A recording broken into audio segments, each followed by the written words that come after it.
Okay, I'll call this meeting to order.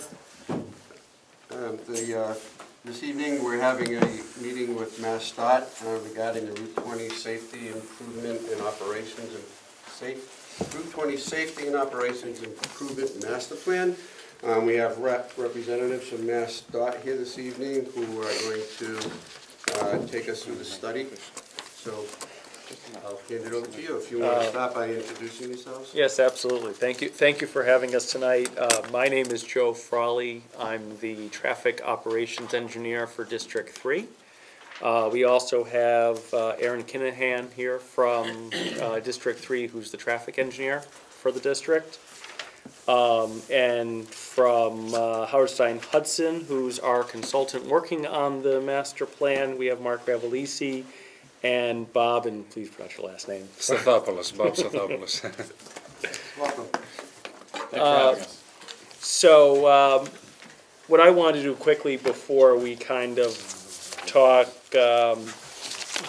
before we kind of quickly talk through some of the background, and then really spend most of the time looking at the plans themselves, is go through a bit of a background on why we've been working on the master plan. Really, I think it's important to note that really the origin of the study was safety concerns on the eastern section of Route 20 in Shrewsbury, particularly at the intersections of South Street, Walnut Street, and Valenti Drive, where I know a lot of residents in the area had reached out to the representative with concerns about getting out of those side streets, given traffic growth on Route 20, given the proximity to the commuter rail station at Westboro. And so that's how originally she reached out to MassDOT and asked us to initiate the master plan. So that was where we started back in 2016. And as we started looking at the corridor, in meeting with the town staff, it was clear that we had to also look at development proposed in the area. Certainly, the UPS, for example, is a fairly large development we found out about last year, and we've been working with the town to identify that as well as other developments along the corridor, so that what started really focused on the safety issues became more of a master plan of what Route 20 should look like in the future, and it ended up being a look at the whole corridor. So what we're going to talk about today is really two different segments that we're going to walk through, Phase 1 and the Phase 2. Phase 1, the eastern section from Centec Boulevard east to just before the Route 9, Route 20 interchange, is about 80–90% complete. We've done a lot of traffic analysis, looking at the individual intersections and trying to come up with some ideas on how to address those concerns. The section further west of Centec Boulevard, is more along the lines of about 50% complete. Certainly I think, have less work to do on that section because there's fewer intersections, and a lot of what has to happen out there is already being defined working with MassDOT's project at Grafton Street and Route 20, which has been under design for some time. We did a road safety audit, and certainly the development at Edgemere Drive-In near Lake Street, where we've had meetings with the town and with VHB about the mass works improvements that are going on at that location. So I think generally, as I mentioned, we started looking at this. We've been having ongoing coordination meetings with the town to make sure we understood the developments that needed to be included in the study, and also to meet to discuss the progress. So we have the current concept plan here today, and we're working, once we hear feedback tonight, to continue working on the report, really working on Phase 2, hoping to be able to have a public meeting at some point in the spring, to be able to have a completed master plan in the middle of 2019.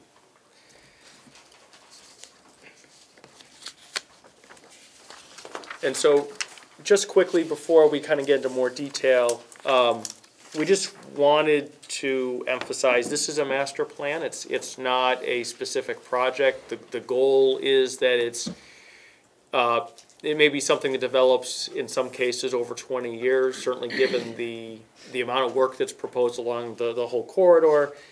And it would be a combination of work that would be done through Mass DOT projects. Some work might be done by private developers. Certainly, as we've mentioned, there's work down by Edgemere Drive-In that's being funded through a MassWorks grant. Really, the goal is to come up with a vision for Route 20, a framework that Mass DOT and the town are in agreement on, so that when developers come in, look at and identify a need for mitigation, we can point them to what's proposed. We can also work with developers more along Route 20 to say, well, you should really be prepared for this in the future, to work on site design and things of that nature. We're looking at future traffic from a lot of developments along the entire corridor. I know Howard Hudson's going to go into what we're looking at in a bit more detail. Certainly, as the nature of those developments get better identified and changed, there may be some minor tweaks to the number of turning lanes. Some of those more detailed elements. Again, this is a framework. We worked on aerial plans, GIS level, so there are right-of-way impacts and certainly costs with some of these things that really weren't considered at this stage in development. And we are aware of some of the constraints. The plan as we go through it will show where there would be some wetland filling.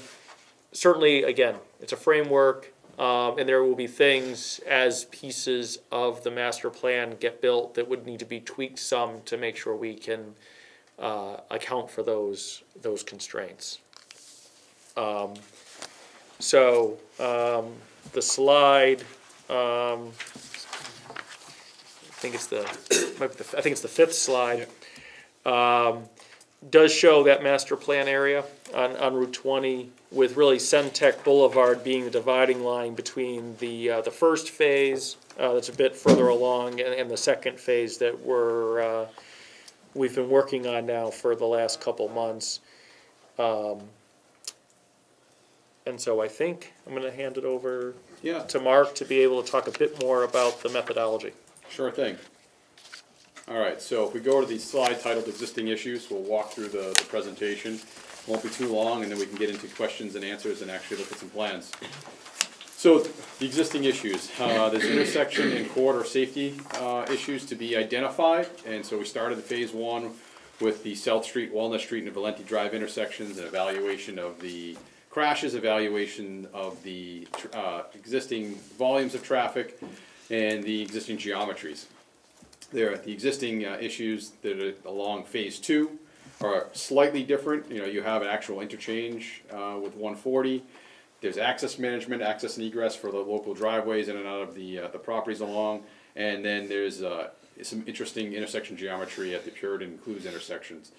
The existing issues throughout the corridor is certainly on everyone's mind is the congestion, and with the background growth that gets applied to vehicular travel, along with all of the specific developments that have been identified that are coming in the next few years. Certainly, congestion isn't going to get any better. So, the DOT is certainly looking to try and identify what type of improvements can be made to relieve that congestion and provide safer and better operations throughout this corridor.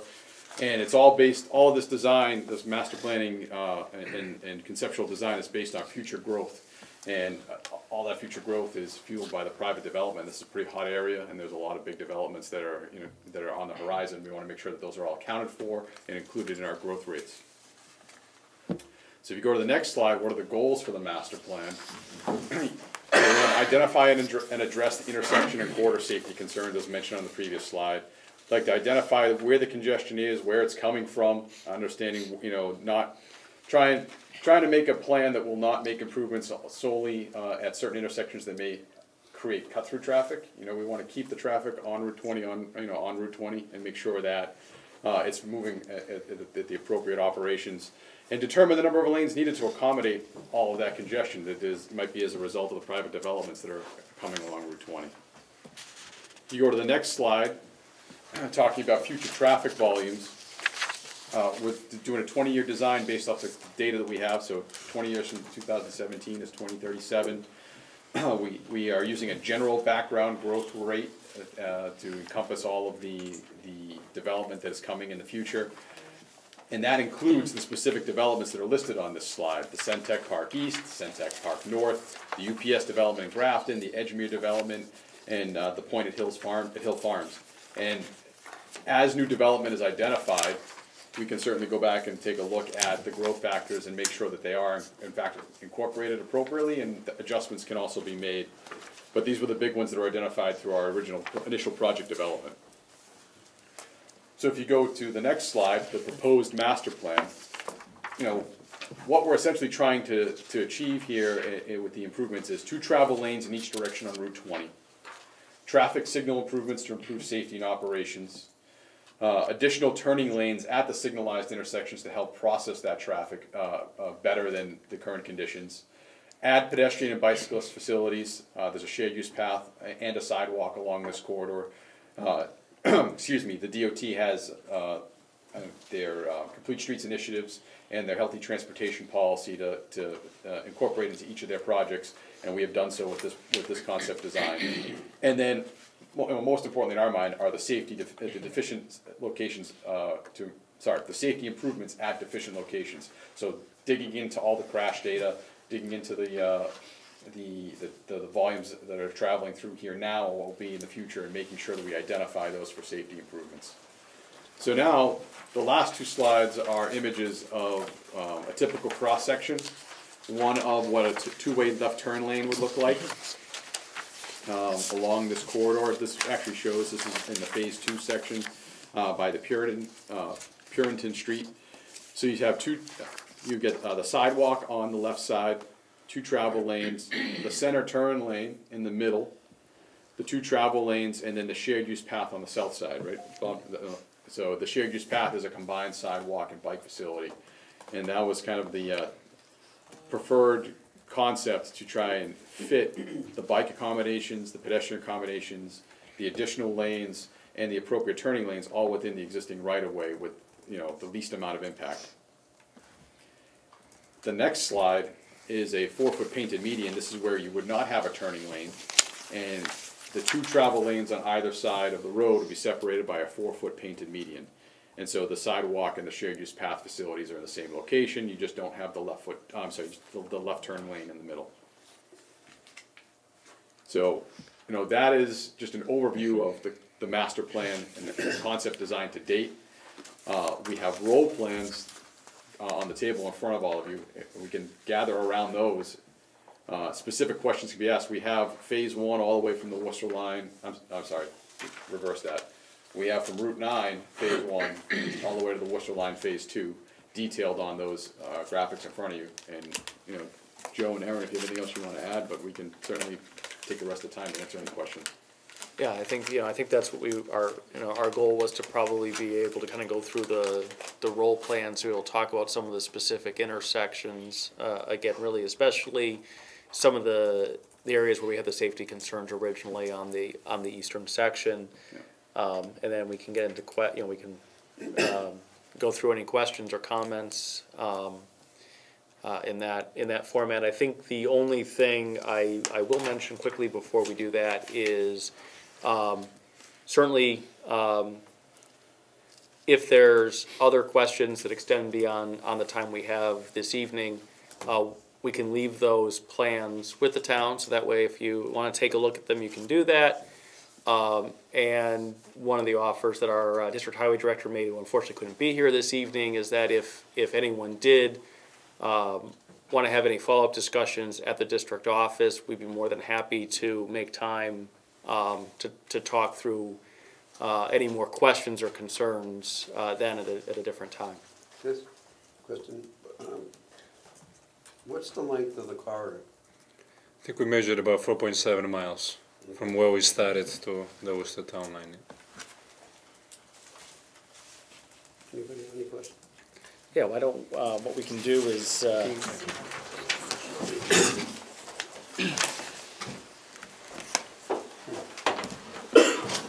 you start at Valente and there? Yes. Like what the- Could I ask a slightly background question? Sure. What types of numbers are you using for the much discussed UPS facility? They gave us their own spreadsheet with their traffic calculations. Yeah. So we use their own AM and PM numbers. I think we were talking about, you had the 20 big trucks coming out of there in the morning, and was it 300 or employees in and out at that point?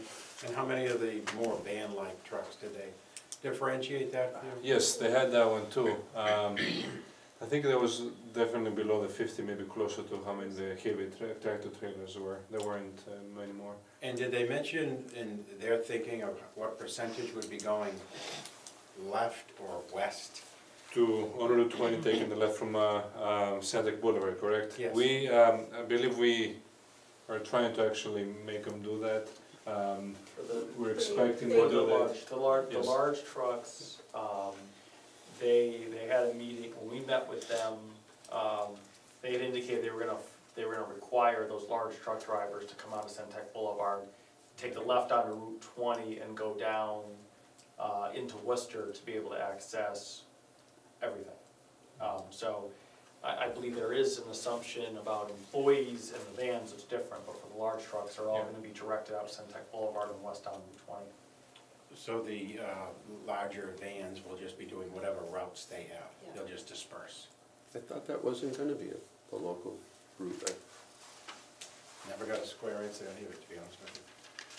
Did they mention out of that driveway, what percentage turned left north on Centec versus right south on Centec? I think we had a pretty good number, at least 60% to something, to 65 maybe coming up north instead of going down to Grafton. Yeah. Most of them are coming up to use Route 20. And if I heard or understood you correctly, they were using Route 20 to access 146 to either 290 or... For the heavy trucks, correct, we're trying, that's what we got from them too, that they're gonna guide them, they expect them to, the heavier trucks to take that left turn onto Route 20 westbound to go towards 104 and the like, but the rest will be doing. Well, yeah, the large trucks, we had thought that they may have been looking to have them go to 495 or something, go a different way, but they told us they were gonna force them, anywhere they're going, they would all have to go down and use the turnpike then to access 395, to access 495, down 46 to get wherever they were going. Thank you. So there was the traffic is gonna be from Centec to at least 122 in Grafton, 122 in Worcester. So, I mean, certainly we're looking with all of the developments, we're looking at a substantial growth in traffic volumes in the 20 years. I think really, as we were looking at the UPS specifically, it's not so much the volume that was causing a lot of the issues, it was really the fact that we're dealing with very large trucks, it was really driving design decisions. So, when we get to Centec, certainly we can show some of that. The length of right turn, of turning lanes, some of those factors really are pretty essential. Our report that we prepare is gonna really, I think, we committed to, so one of the things we're gonna do is really break out what the impact specifically of UPS is at Centec. Certainly, a lot of the developments there have an impact, but when it comes to the turning lanes to that intersection, and it's a big intersection on this plan, that's driven by some of the other developments, but certainly also by UPS. Did you take into account that the sewer is coming down from Worcester? And we're gonna be able to extend eastward, which could change the development potential of that land? Coming down to Centec? Well, Is that- Worcester's coming from the treatment plant all the way to the Shrewsbury line, Okay. and we're gonna be allowed to hook into it, and I don't know how far we can go, but we can, how far could we go with that if we We wanted did to? discuss the options of sewer with this group.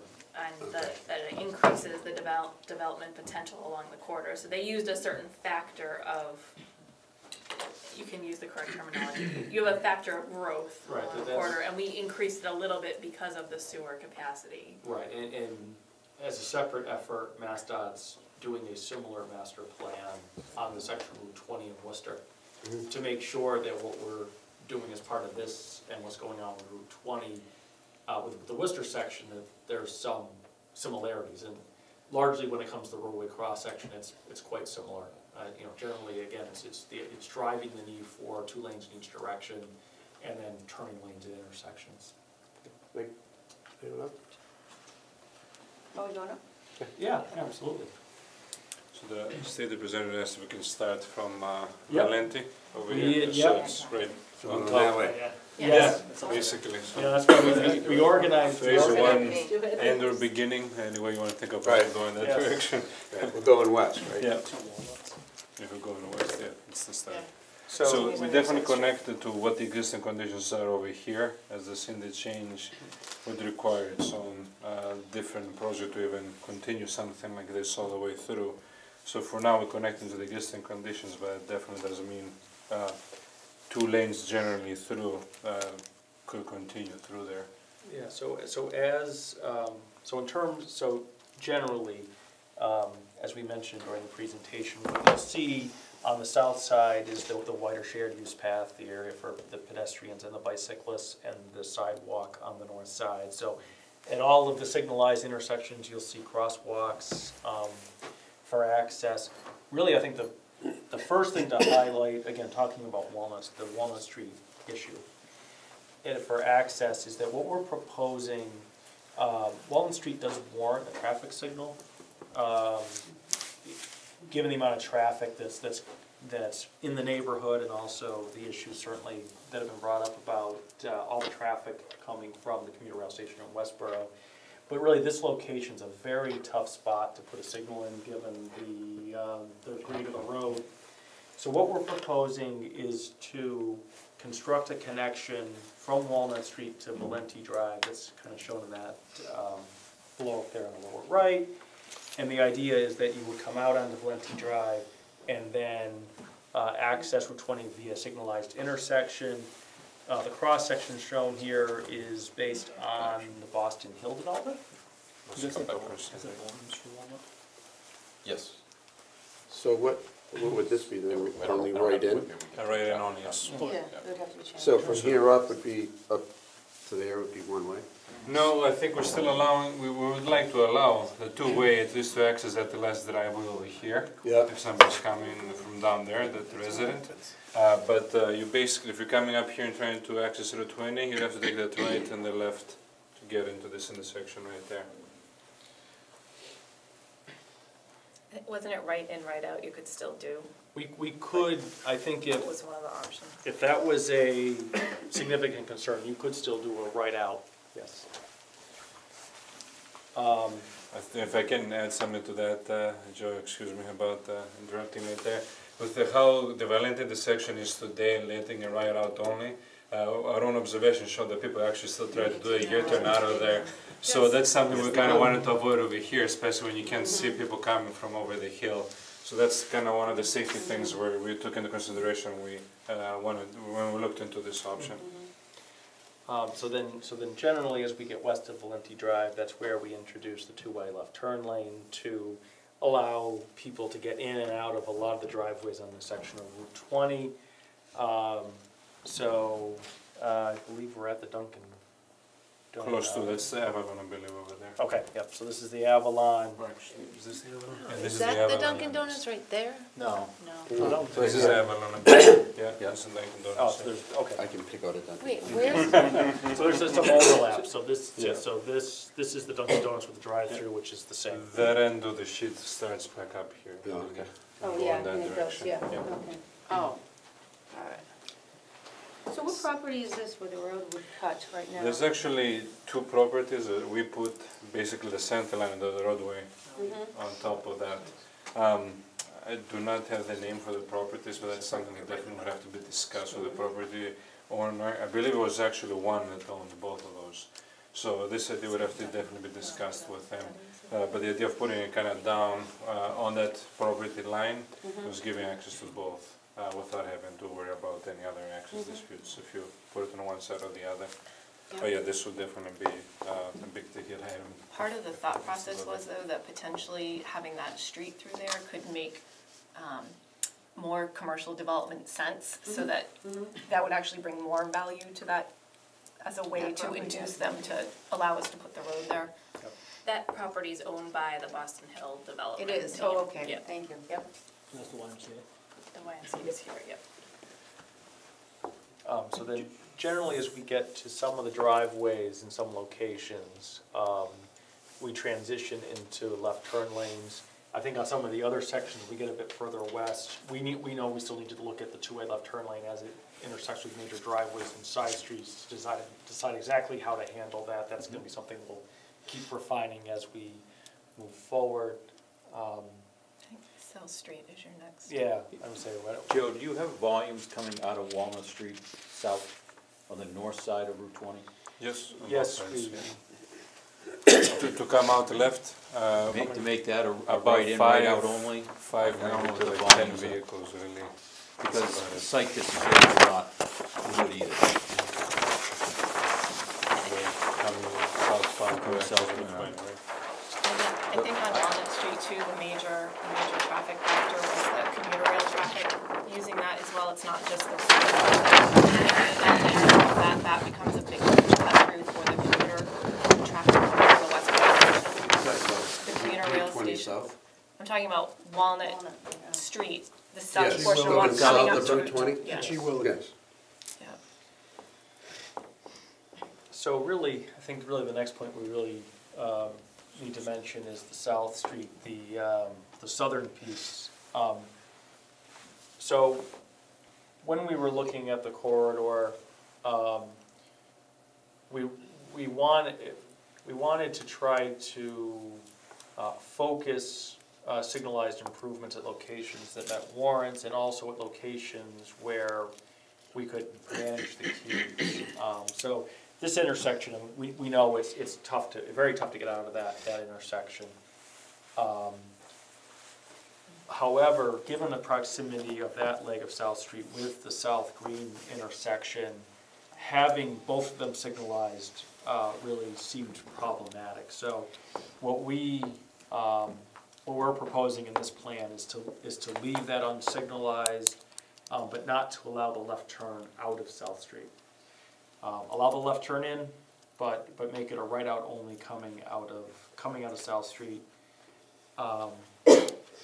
And then as we're kind of over at the South Green Street intersection is an example of an existing intersection where we're now showing 2 lanes in each direction, but we're also showing additional turning lanes, given the growth in traffic and certainly other developments proposed such as Centec North. And taking into consideration some of the buildings that are already there, I think we've heard that they're empty right now, but they're in the docket basically to be filled up by other developers. So that's why we're looking into providing that right turn in. There seems to be pretty heavy movement today. That South Street has been a huge source of complaints about trying to get out there. I don't think that this solution is going to go over well with the folks who are, only because they really wanted a signal there, understanding why it's problematic from a, but again, the notion was down at the Valentry Drive intersection, the intersection would include the ability to make a U-turn, which was really the only way to deal with people who wanted to end up going westbound but had to go east first. There's just no great solution to that. We also thought about trying to see if there was an ability to do a stub road over to Green Street to come out that signal, but the wetlands are too much through there, was the assessment, because otherwise that would have been a really good way to deal with that The blue that you see. traffic as well.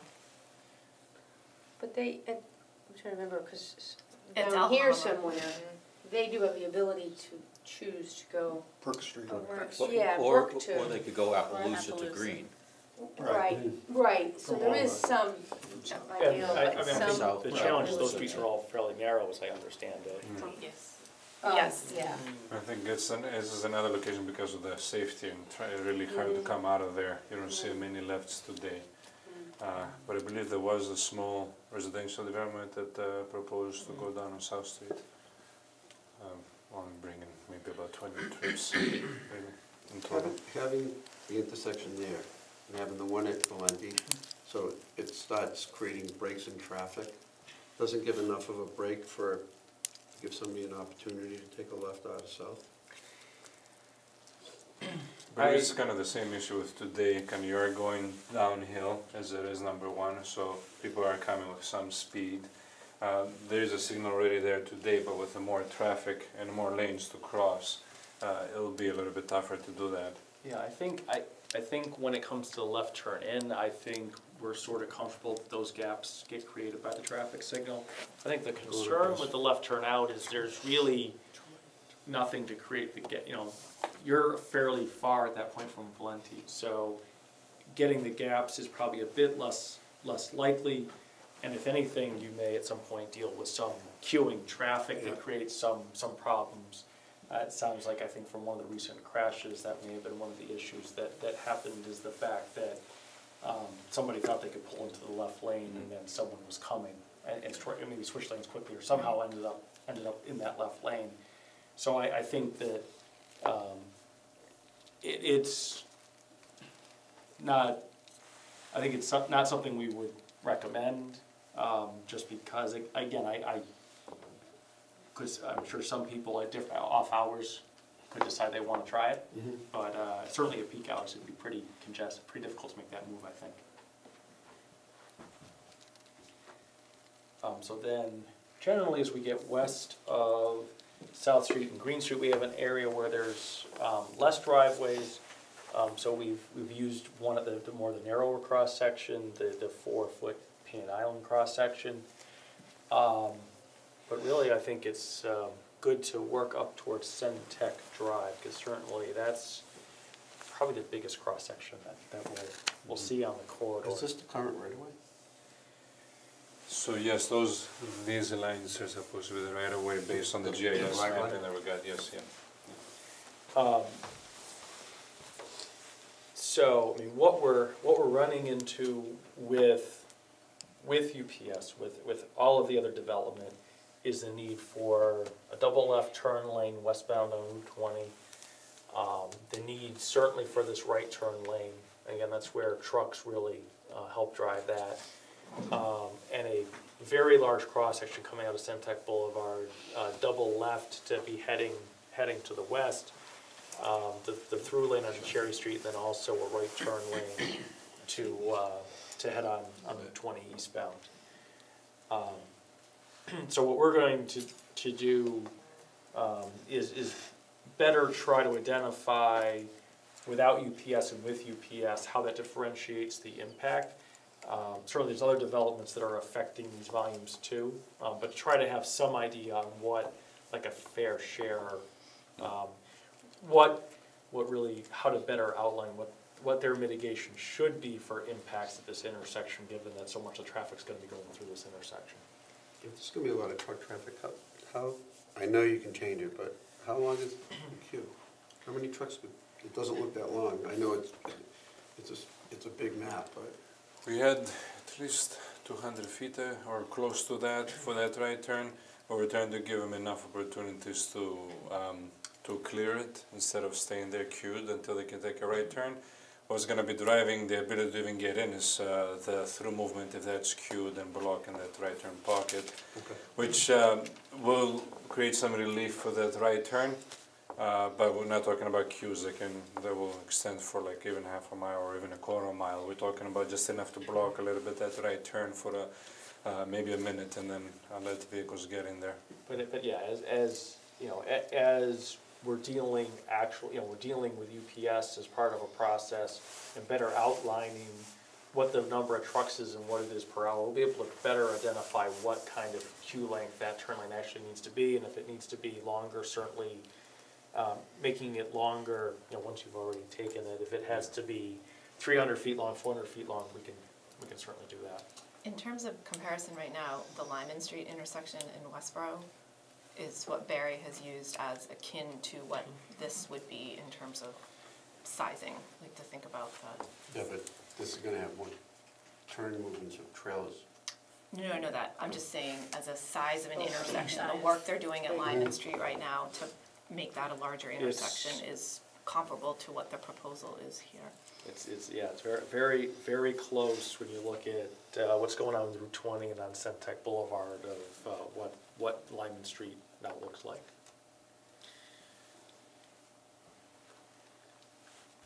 Okay.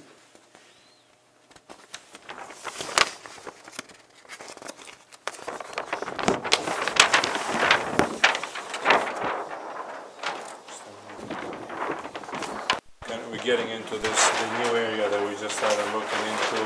Not much details of it in phase one. This is the start of phase two basically right now. Right, Stony Hill Road. So certainly, what we were trying to do is we were developing, this plan is try to incorporate the mitigation that's being built for the development here. Pointed Hill. At Pointed Hill at Stony Hill Road, particularly their right turn lane in, and even though it's, again, as I mentioned, Yeah, having to and work it's out the that specific over there. details, you know, that will probably be a left turn lane. We'd have to, again, look at those details, all along the corridor, but generally continuing that treatment west. If I may add, Joe, at least for right now, we're looking at you may need that two-way left turn lane for quite a bit of a stretch of this roadway. It seems there's quite a few driveways all the way through. As we did on phase one, I think we can look into some access management if we can combine some of these driveways if possible, but again, it's just a master plan and idea that it could happen. Just so we don't have to have such a long stretch of a two-way left turn lane, because you're talking about a 13-foot width over here, whereas when you go down here it's 4 feet. So if we can save some of that, if by doing some of that access management, we'll try to look into that part. The 140 bridge have to be widened?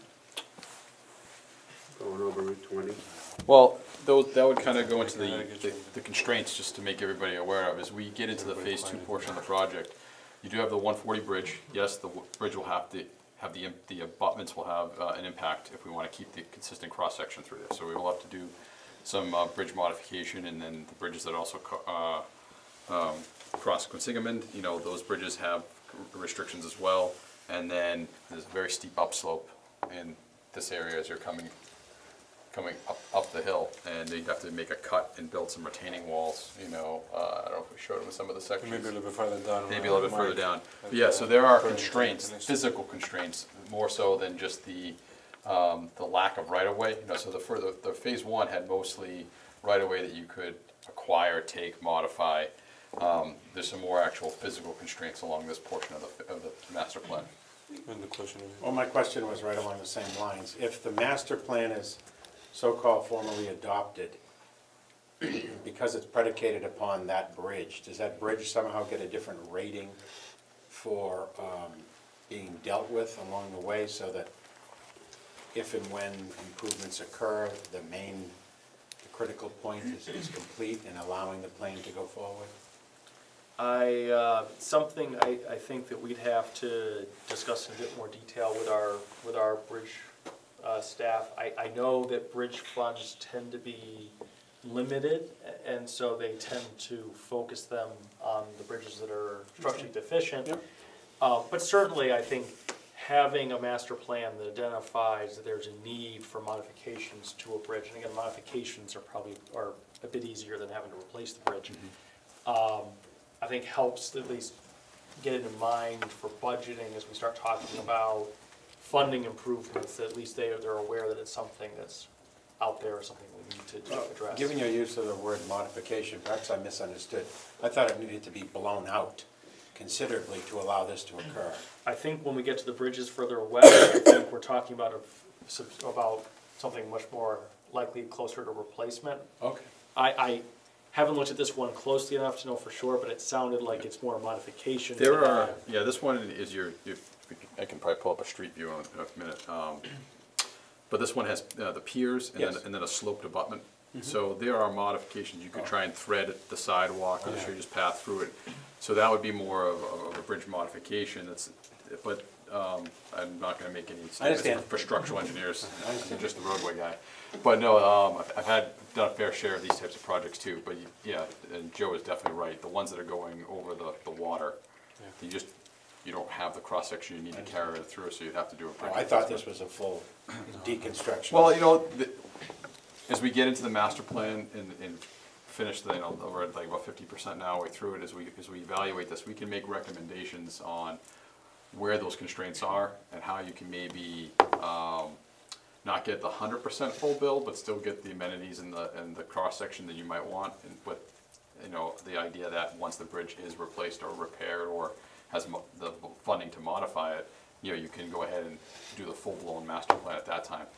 We'll do our best to fit with what we have and understand the fiscal constraints and the project constraints, try and get as much as we can, as soon as we can.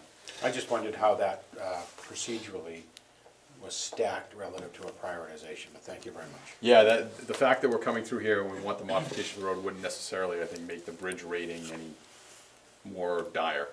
But as Joe was saying, when you come through and you do actually want to build that bridge, you'll have this plan and say, well, now we'll build it to this plan.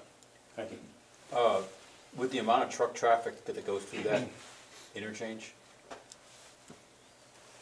and how it works now, at least from Route 20 to westbound 140, there's a dedicated, it's almost like an acceleration lane, because it's one lane coming underneath, and then there's a dedicated. I think that there's gonna need to be a dedicated lane, at least an acceleration lane for the tractor trailers. That's a significant amount of tractor trailers. Same thing coming from Route 20 eastbound. I can understand that concern. And there's a lot of near misses now where there's one lane coming in. And if you now have two lanes, it's even gonna be more where the car vehicles are going even quicker. So I think some, not all of those concerns can be incorporated into the master plan as the scope currently stands. The 20 at 140 interchange is certainly a constraint on this portion of phase 2 that doesn't exist on phase 1. It's an interchange. And Right, and there I could know be the some- bridge is the yeah. issue, that's obvious. Well, even not the bridge, just even the geometrics of the loop ramps. In order to improve those, that's an actual, that alone would be a project standalone from That's MassDOT, correct. would be That's correct. the interchange improvements. Yeah, but certainly I think it's something we'll need to look at as we're advancing it is, okay, so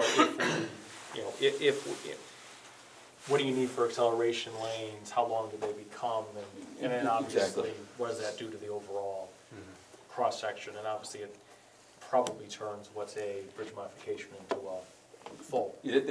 I think if you go with another Good job, two lanes, well, I mean, even now, I wonder if by adding a lane if there's enough room. 'Cause it's physically looks constrained. That's something we'd have to check.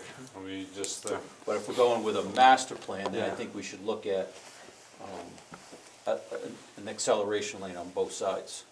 Because now cars come off and they don't look. They don't look even on, especially going eastbound, and they're just coming right into traffic and they don't even slow down. At least going the other way, you actually have a dedicated Yes. lane. We're gonna run out of time. Yeah, so, There's one more sheet.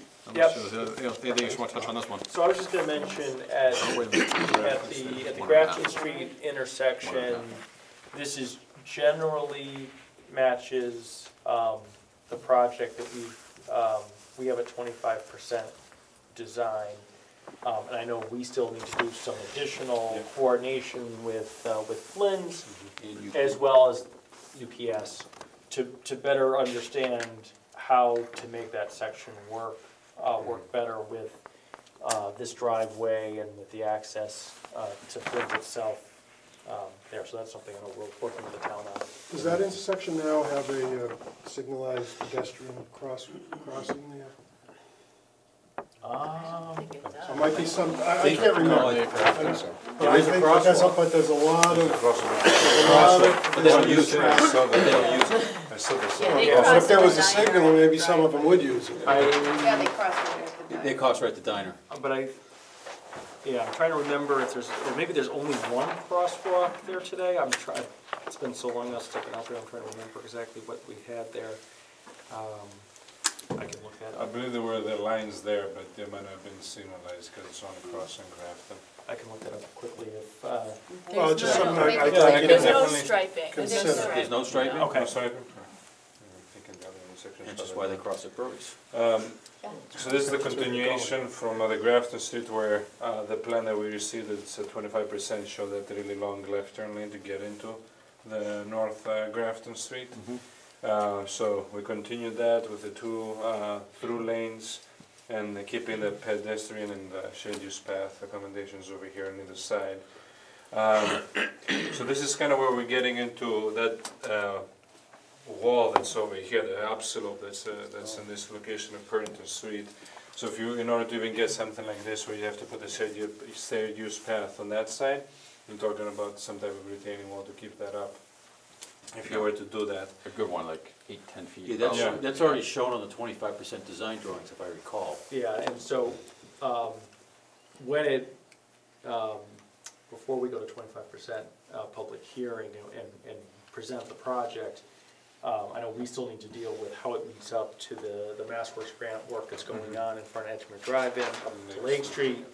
So we were already planning on lengthening the section of the 4 lanes further west, which is gonna make the retaining wall even Right, longer yeah, and more right. involved. And so certainly I think that's where we're gonna start looking at,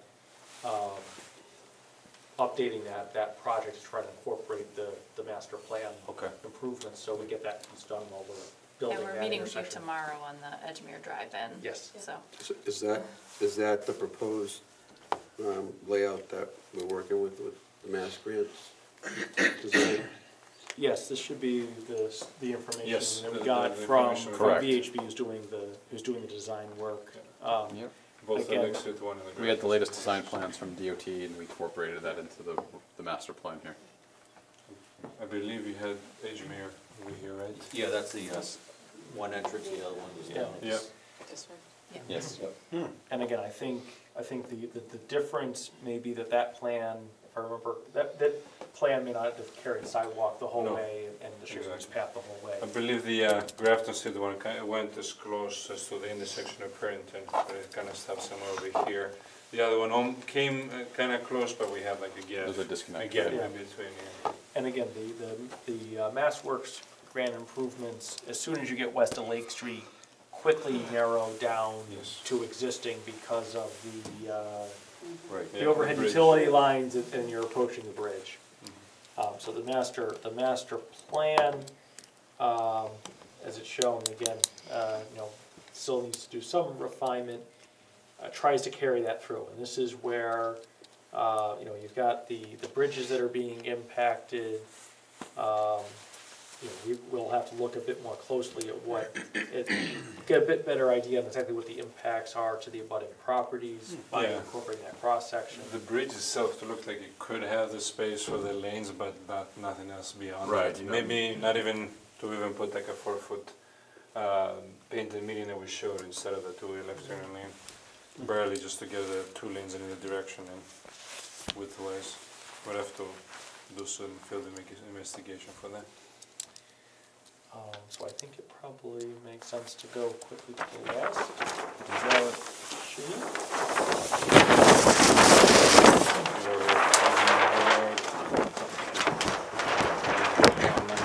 So this is kind of the location where we ended the shared use path, where we kept sidewalks on both sides. I'm not sure there's the blue line kind of came on top of it, but they're connecting all the way to the town line in terms of sidewalks. And so again, this last piece will require some additional coordination with the work we're doing in Worcester to match it in. For now, it's just showing that we're transitioning from what we're proposing on the rest of the corridor to kind of meet into what's existing in Worcester. It's been very helpful, thank you. You're very Thank you welcome. very much. Thank you. So once you get this, you bring it to 25%, right? And then put it on the shelf until you get money? So what we're going to do is keep working on the the western section of the master plan. We're going to be looking to have, once that's in fairly good shape, to have a public informational meeting sometime in the spring. And then, if that goes well, be able to finalize the report sometime right around the middle of the year, hopefully, the late spring, early summer. So that at that point, we can start, we can use that as a framework, and I think what we've been talking about is where we know we have the safety issues primarily on the eastern end of the corridor, again, especially as we get to like Walnut Street, is that's probably the first section that MassDOT will be looking to prioritize with the town to see what we can start to get a piece of that done. Again, probably not the whole cross-section, but at least try to get some of those safety improvements made for that, to really focus on that issue first. I think it's really important when we're doing it, to not have this 2-lane, 1-lane. Yeah, it's one of the problems on this section of Route 20 now is that everything's been as developments come in, and it's just, it varies all over the place. And if we make it too easy to flow down there with a lot of room and stuff, then we can come down. It's a ways up, but you still run into that thing where all of a sudden it constricts. Yeah, no, can the create your own 2-3 lanes bottlenecks. are, Yeah. the 2-3 lanes are being maintained in this, the portion of Route 20 that were shown over here on the plans from the Route 9 interchange is just west of it, over here to the town line. Right, With but Worcester. yeah, but certainly we understand that if you relieve the clog of traffic at one point, you just move it somewhere else. So we'll have to be conscious of that as we are approaching implementing the master plan on the corridor. So just, how are things prioritized, or how do they get prioritized? In terms of how this would work? So I think based on the conversation that I had with Barry Lorian is that the Valente Drive to sort of South Street area would be the priority in terms of if you're comfortable with the direction that's been taken on here, then that sort of enables them to feel like they're comfortable to have the public information session to get the public feedback, and then to look at prioritizing, as Mo said, to go to design stage and understanding what it would take to do that, because I think that's clearly the biggest safety issue that we have right now. I personally would prefer not to wait until the western portion of the study is done to do the public information hearing. I really think that we started this in 2016 on the Centec East portion, and I think that the people who have been waiting for this, they're very much focused on that section from Centec East. I don't really think they care what happens down here right now. So personally, I would prefer that we move on that. Because I just think then when you have the second hearing, then you can, again, do all of it. But I just think there are people, and Jeff, you and Kristen can correct me, but I just feel like from what we've been hearing and where the real concern is that. So would this Fix be, that intersection. just gonna use federal money and go through the tip, or these state funds? So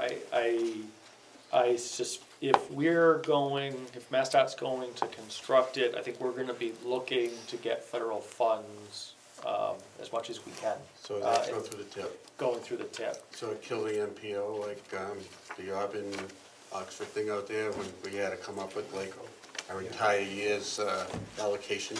Well, I think, and that's why we're gonna try to look at phasing, trying to do a phased approach so that we're not going to propose a project that's so big that it's very difficult to program. Right. So I think to talk about the prioritization, again, I think where we have safety issues, that's an area that's our top priority. So certainly, and if there's any opportunity, there are safety funds that are specifically provided for those types of projects. So if that's an avenue that helps us get funding to be able to construct improvements. So I think, as we're looking at what exactly we can build to help address those issues, I think that's where we'll be trying to do everything we can to try to find the funding for it, whether it's all federal funds or there ends up being some mix potentially. I think we'll have to. Yeah. I mean, it's nearly a 5-mile corridor. Yeah. DOT doesn't do too many 5-mile corridor projects all at once. Well, and, Let the- and the last- Charl- yeah. the Charlton Oxford project that we're in design of right now kind of shows why. That's, Yeah. that's Route 18 and Weymouth. way too many years of That that. was, that was a decade in development, you know, and you're talking about right-of-way impacts on both sides of the road. It's 10 miles of right-of-way impacts alone, you know, and it would be, and you got the environmental concerns with the wetlands and the waterways.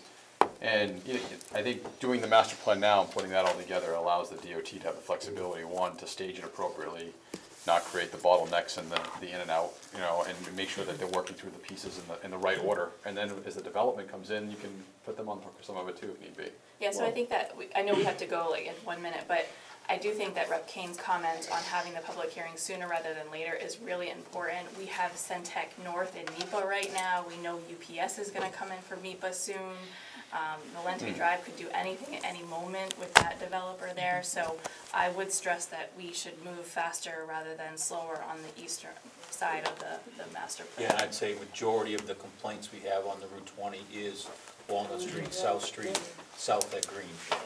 Yeah, Those so are the majority of our complaints. So I think we can certainly plan on doing that. I'll have a conversation with Barry tomorrow and make sure he hears that and we'll work to try to get something started on that section sooner rather than later to get a public informational meeting together.